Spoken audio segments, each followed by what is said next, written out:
নমস্কার সবাইকে, কেমন আছেন সবাই? তুষার মুক্তি চ্যানেলে সকলকে স্বাগতম। আজকে একটা বৃষ্টি ভেজা সকাল নিয়ে আপনাদের সামনে চলে এলাম। ঘুম থেকে উঠে ছাদে চলে গেছিলাম, কিন্তু আজকে যাব আমি সোনস্কানে। আমি ব্যাঙ্গালোরে গিয়েছিলাম, সেখান থেকে চলে এসেছি। এখানেই মালদাতেই অপারেশন করতে হবে, তার জন্য ডাক্তার কাছে গিয়েছিলাম। ডাক্তারবাবু কয়েকটা টেস্ট করতে দিয়েছে আমাদের, তাই সকাল সকাল ঘুম থেকে উঠে আমরা দুজন বেরিয়ে পড়েছি সোনস্কানের জন্য। তো সদরঘাটে যেতে যেতেই প্রচণ্ড জোরে বৃষ্টি পড়তে শুরু করলো।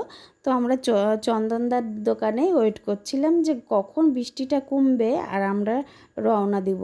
ইতিমধ্যে একটু কমতেই আমরা রওনা দিয়ে দিলাম। তো এটা হলো সেতু মোড়। মনের মধ্যে একটু ভয়ও ছিল, একটু স্বস্তিও ছিল যে না, শরীর খারাপ করছিল, তো তাড়াতাড়ি আমাদেরকে পদক্ষেপ নিতে হবে কি করে সুস্থ হব। তো তুষার বলল না, খুব তাড়াতাড়ি তোমাকে অপারেশন করে নিতে হবে, তুমি তাহলে ভালো থাকবে। তো কয়েকদিন ধরে ভীষণভাবে বৃষ্টি পড়ছিল, একদমই বাইরে বেরাতে পারছিলাম না। মা বাবার সঙ্গে দেখাও হয়নি আমার। তো দেখা করতে যাব মা বাবার কাছে, সেটাও একটা আনন্দের ব্যাপার। আর দেখো কত জল হয়েছে মহানন্দাতে। আর এখন আমরা একদম চলে এসেছি সোনস্কানে গন্তব্যস্থলে। তো এখানে আমাদের আমার কয়েকটা টেস্ট করতে হবে, যেহেতু অপারেশনের আগে কয়েকটা টেস্ট থাকে, সেগুলো রক্ত পরীক্ষা করতে হবে বিভিন্ন টেস্টের মাধ্যমে। তো ওখানে আমরা কিছুক্ষণ টাইম কাটিয়ে বাড়ি চলে এসেছি। বাড়ি আসার পথে কিছু বাজারও করে নিয়ে এসেছি আমি আর তুষার, কেননা প্রচণ্ড বৃষ্টি পড়ছিল। তো আগের দিন খিচুড়ি হয়েছিল, তাই ভাবলাম আজকে একটু অন্যরকম রান্না করি। একটু ছোট করে আলু কেটে সেটাকে আলুর তরকারি আর লুচি করব ভাবলাম। তো তুষারের এইসব রান্না একদমই পছন্দ করে না, পছন্দ করে মাঝে মধ্যে, কিন্তু রিচ খাওয়ার মানে যে তেলে ভাজা এগুলো পছন্দ করে না, কেননা খেলাধুলা করে, সবসময় ফিট রাখে নিজেকে। তো ওর একটু আপত্তি ছিল, এগুলো না খাবো না, ভাত খেয়ে যাব। আমি বললাম একটা দিন ম্যানেজ করো, কেননা ছেলে খেতে চেয়েছে মার কাছে, তো আজকে খাও। তুষার খেয়ে নিয়েছে, কিন্তু কিট্টু আজকে এটাই খাবে। আর কিট্টু স্কুলে যাবে না, কেননা বৃষ্টি পড়ছিল প্রচণ্ডই। কিন্তু যখন তুষার রেডি হয়ে একদম বেরাবে, তখন বৃষ্টিটা একদম কমার মধ্যে। তো কিট্টু যেহেতু রেডি হয়নি, ও যেতেও পারলো না। এটা একটা খুব বাজে জিনিস হয়ে গেলো। কয়েকদিন ধরে ভীষণ বৃষ্টি হচ্ছিলো মালদাতে, ভীষণ। তো কিট্টুর খেয়ে বলছে না ভালো হয়েছে মা, ভালো লাগছে। তো এখন তুষার যাবে একদম স্কুলের জন্য, রওনাও দিয়ে দিয়েছে। তো দেখো আমাদের বাড়ির সামনে প্রচণ্ড বৃষ্টি হয়, আগে জল জমে যেত, কিন্তু এখন জল জমে না। এটা একটা স্বস্তির ব্যাপার, খুব শান্তি।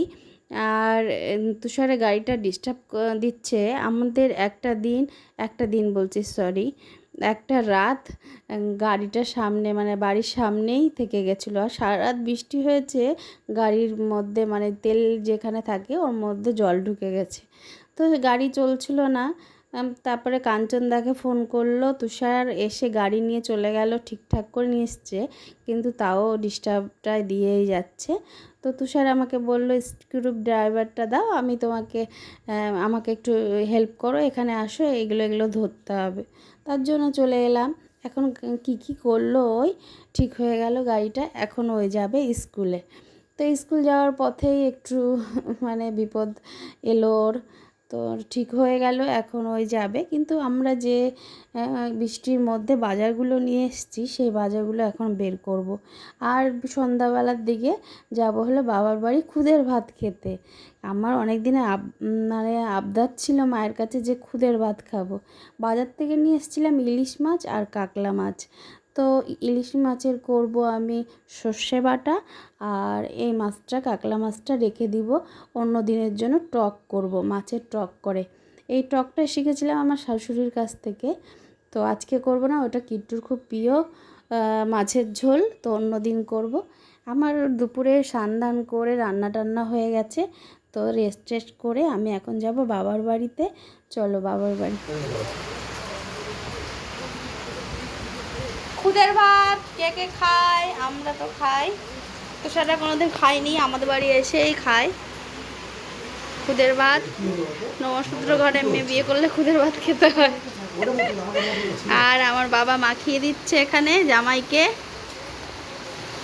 কেননা তুষার গরম জিনিস খেতে পারে না, খেতে পারে না, মাখাতে পারে না। মাখাতে পারে না। দেখো আমার বাবা মাখিয়ে দিচ্ছে সুন্দর করে।